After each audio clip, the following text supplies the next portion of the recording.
আজকে আমি ধনের পাতা রান্না করতেছি। ধনের পাতার ঝোল রান্না করবো কই মাছ দিয়ে। বেশি বড় না কই মাছ।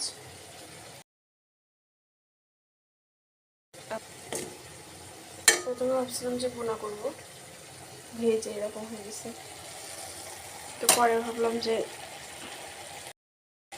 ধনের পাতাটা ঝোল করি, খেতেও ভালো লাগবে এবং সুস্বাদু। ধনের পাতার তো একটা ঘ্রাণ আছে, সেই ঘ্রাণ মানে মানে পুরো এক প্লেট ভাত শেষ করা যায়। তো তারপর আজকে সারাটা বউ টিফিন নিয়ে যাবে না,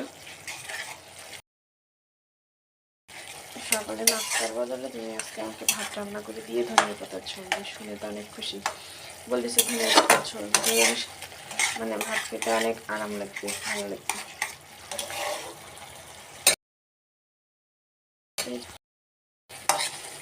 ধনের পাতার ঝোল রান্না করব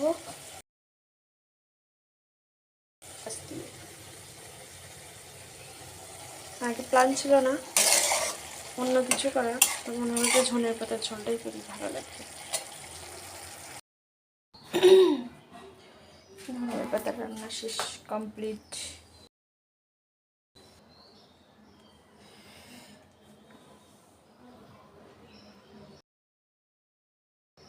হেভি টেস্টি একটা খাবার।